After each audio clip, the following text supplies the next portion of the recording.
আসসালামু আলাইকুম ওয়া রাহমাতুল্লাহি ওয়া বারাকাতুহু।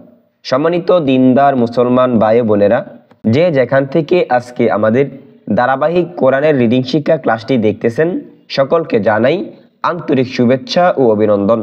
সম্মানিত বন্ধুগণ, আজকে আমরা 30 নম্বর পারার প্রথম সূরা নাবার 26 নম্বর আয়াত থেকে 30 নম্বর আয়াত পর্যন্ত বানান করে সমস্ত নিয়ম কায়দা সহকারে শেখার চেষ্টা করব ইনশাআল্লাহ। ওমা তাওফিকি ইল্লা বিল্লাহ।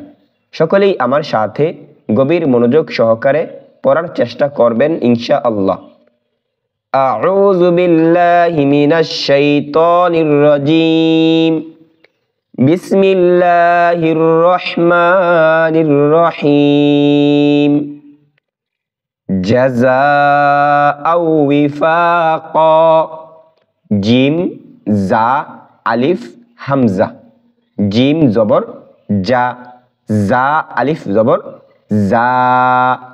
জাযা। হামজা ওয়াও দুই জবর আউ। জাযা আউ। ওয়াও জের উই। জাযা আউই। ফা আলিফ জবর ফা। কুফ আলিফ দুই জবর কন। ফাকন। উইফাকন। জাযাআও উইফাকন। সম্মানিত বন্ধুগণ, আমরা যদি একটু ভালো করে খেয়াল করি, ইনশাআল্লাহ আমরা সকলেই কোরআনুল কারীমকে পড়তে পারবো। খেয়াল করুন যে জাটা হরকত, যখন কোনো হরফের উপরে এক জবর থাকবে, এক জের থাকবে, এক পেশ থাকবে, তখন ওই হরফের উচ্চারণ তাড়াতাড়ি পড়তে হবে। জিম জবর যা, এখানে তাড়াতাড়ি পড়তে হবে, দেরি করে লম্বা করে পড়া যাবে না, যা বলা যাবে না। যা। যা আলিফ জবর যা, এখানে লম্বা করতে হবে।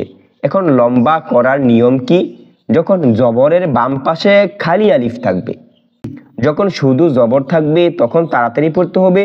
যখন জবরের পরে খালি আলিফ থাকবে, যখন জবরের পরে খালি আলিফ থাকবে তখন এক আলিফ পরিমাণ লম্বা করে পড়তে হবে। জাযা। কিন্তু এখানে ভিন্ন একটি নিয়ম, এটা হচ্ছে মাদের হরফের পর। যখন মাদ হবে, অর্থাৎ জবরের পরে খালি আলিফ থাকবে, জেরের পরে যজমালা ইয়া থাকবে, পেশের পরে যজমালা ওয়াও থাকবে, এই তিনটি নিয়মের পরে যদি গোল হামজা অথবা লম্বা হামজা থাকে, তাহলে এই এক আলিফ মদকে 4 আলিফ পরিমাণ লম্বা করে পড়তে হবে। খেয়াল করুন, মাদের হরফের পরে গোল হামজা এসেছে, মাদের হরফের পরে গোল হামজা আসার দ্বারা এখানে এক আলিফ পরিমাণ মাদকে 4 আলিফ পরিমাণ লম্বা করে পড়তেছি। জাযা। হামজা ওয়াও দুই জবর আউ, এখানে হামজা ওয়াওয়ের সাথে মিলিত হয়েছে, কারণ ওয়াও এর উপরে তাশদীদ রয়েছে। তাশদীদ পড়ার নিয়ম হচ্ছে তার ডান দিকে যেই হরকত রয়েছে, যে তানবিন থাকবে, এই তানবিন হরকতের সাথে মিলিয়ে পড়তে হবে। দ্বিতীয় পার তার নিজের সাথে মিলাতে হবে। আউই, ওয়াউজের উই, আউই। ফা আলিফ জবর ফা, আউই ফা। কফ আলিফ দুই জবর কন, আউই ফা কন। এখানে জবরের বাম পাশে খালি আলিফ, এই জন্য এক আলিফ পরিমাণ লম্বা করেছি। কফ আলিফ দুই জবর কন, এটা তানবিন হয়েছে, তায়ের উপর দুই জবর এসেছে। এখন যেহেতু এটা ওয়াকফ অবস্থায় হয়েছে, ওয়াকফ কাকে বলা হয়? ওয়াকফ অর্থ থামা। ওয়াকফটা শব্দের শেষে হয়ে থাকে, আয়াতের শেষে এই চিহ্নটার নাম কি? ওয়াকফ। যদি ওয়াকফের অবস্থায় দুই জবর থাকে, তাহলে এক জবরকে বাদ দিয়ে আরেক জবরকে লম্বা করে পড়তে হয়। উইফা কন থেকে উইফা ক। জাযাআও উইফাক। ইন্নাহুম কানু লা ইয়ারজুনা হিসাবা। হামজা নুন জের ইন, নুন জবর না, ইন্না। হা মিম পেশ হুম, ইন্নাহুম। ইন্নাটা ওয়াজিব গুন্না। ওয়াজিব গুন্না কাকে বলা হয়? যখন নুন অথবা মিমের উপর তাশদীদ থাকবে, যখন এই তাশদীদটা নুন অথবা মিম এই দুইটি হরফের উপর যখন আসবে, তখন উক্ত নুন এবং মিমকে কিছু সময় ধরে রেখে পড়তে হবে। হামজা নুন জের ইন, নুন জবর না, ইন্না। হা মিম পেশ হুম, ইন্নাহুম। কাফ আলিফ জবর কা, নুন ওয়া পেশ নু, কানু, ইন্নাহুম কানু। লা, এখানে জবরের বাম পাশে খালি লা টান হবে, নু টান হয়েছে, কা টান হয়েছে, কারণ জবরের বাম পাশে খালি আলিফ, নুন পেশ নু এটা লম্বা হয়েছে, পেশের বাম পাশে জজমলা ওয়াও, লা এখানে কি জবরের বাম পাশে খালি আলিফ, কানু লা, ইয়া র জবর ইয়ার, এটা কি জজমলা হরফ। জজমলা হরফ পড়ার নিয়ম হচ্ছে তার ডান দিকের যে হরকত রয়েছে এই হরকতের সাথে একবার মিলাতে হবে। তাসদীদ দুইবার মিলাতে হয়, প্রথমবার ডান দিকের সাথে, দ্বিতীয়বার নিজের সাথে। আর জজম সাকিন মিলাতে হয় শুধু একবার, তার ডান দিকের হরকতের সাথে শুধু একবার মিলিয়ে পড়তে হয়। ইয়ার, জিম অপেশ জু, ইয়ার জু, নুন জবর না, এটা কি হরকত, ইয়ার জু না। হিসাবা, হাজের হিসিন, আলিফ জবর সা লম্বা হয়েছে, মাদ হয়েছে, জবরের পাশে জবরের বাম পাশে খালি আলিফ হয়েছে। বা আলিফ দুই জবর বান, এটাও কি তানবিন। এখন যদি আমি অক্ফ করি অর্থাৎ থামি, তাহলে এক জবরকে বাদ দিয়ে আরেক জবরকে লম্বা করে পড়তে হবে। হিসাবান থেকে হিসাবা। ওয়াকাযযাবু বিআয়াতিনা কিযাবা, ওয়াও জবর ওয়া, কাফ জাল জবর কাজ, ওয়াকাজ দাল জবর জা, ওয়াকাযযা বা ওয়াও পেশ বু, ওয়াকাযযাবু। বা জেরে বি, হামজা খারা জবর আ, বি আ, ইয়া খারা জবর ইয়া, বি আয়া, তা জেরে তি, বি আয়াতি, নুন আলিফ জবর না, বি আয়াতিনা।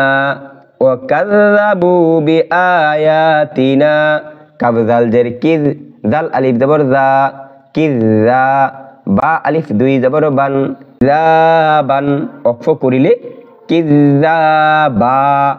ওয়া কুল্লা শাইইন আহসাইনাহু কিতাবা, ওয়াও জবর ওয়া, কাফ লাম পেশ কুল, ওয়া কুল লাম জবর লা, ওয়া কুল্লা, শিন ইয়া জবর শাই, হামজা দুই জের ইন, শাই ইন, হামজা হা জবর আহ, সত ইয়া জবর সই, আহ সই, নুন খারা জবর না, আহসাইনা, হা পেশ হু, আহসাইনাহু, কাবজের কি তা, খারা জবর তা, খারা জবর আসলেও এক আলিফ পরিমাণ লম্বা করেই পড়তে হয়। কিতা, বা আলিফ দুই জবর বান, কিতাবান, অক্ফ করিলে কিতাবান থেকে কিতাবা। ওয়া কুল্লা শাইইন আহসাইনাহু কিতাবা। ফাযুকু ফালান নাযীদাকুম ইল্লা আযাবা। ফা জবর ফা, জাল ওয়াও পেশ জু নরম হবে, জাটা শক্ত হয়, জালটা খুবই পাতলা। ফাযু, উফ ওয়াও পেশ কু, ফাযুকু। ফা জবর ফা, লাম নুন জবর লান, নুন জবর না, লান্না, ফালান্না। সম্মানিত বন্ধুগণ, এখানে আরো একটি নিয়ম, এটা হচ্ছে যখন সাকিন এবং তাসদীদ পাশাপাশি থাকবে তখন এই সাকিন কি আমরা পড়বো না, সাকিনের সাথে না মিলিয়ে তাসদীদের সাথে মিলিয়ে পড়বো। লান্না, জিদা, জায়াজের জি, দাল জবর দা, জিদা, কাপ মিম পেশ কুম, জিদাকুম। ফাযুকু ফালান নাযীদাকুম, হামজা লাম জের ইল, লাম আলিফ জবর লা, ইল্লা, আইন জবর আ, দাল আলিফ জবর রা, আযা। বা আলিফ দুই জবর বান, আযাবান, ইল্লা আযাবান, অক্ফ করিলে ইল্লা আযাবা। ফাযুকু ফালান নাযীদাকুম ইল্লা আযাবা। সম্মানিত দিনদার মুসলমান ভাই বোনেরা, আমি আশা করি আমরা যদি প্রতিদিন অল্প অল্প করে চেষ্টা করি, ইনশাআল্লাহ আমরা সকলেই কোরআনুল কারীমকে শুদ্ধভাবে পড়তে পারবো। সকলের প্রতি দোয়া এবং ভালোবাসা রেখে আজকের ক্লাস এখানেই শেষ করলাম। আসসালামু আলাইকুম ওয়া রাহমাতুল্লাহি ওয়া বারাকাতুহু।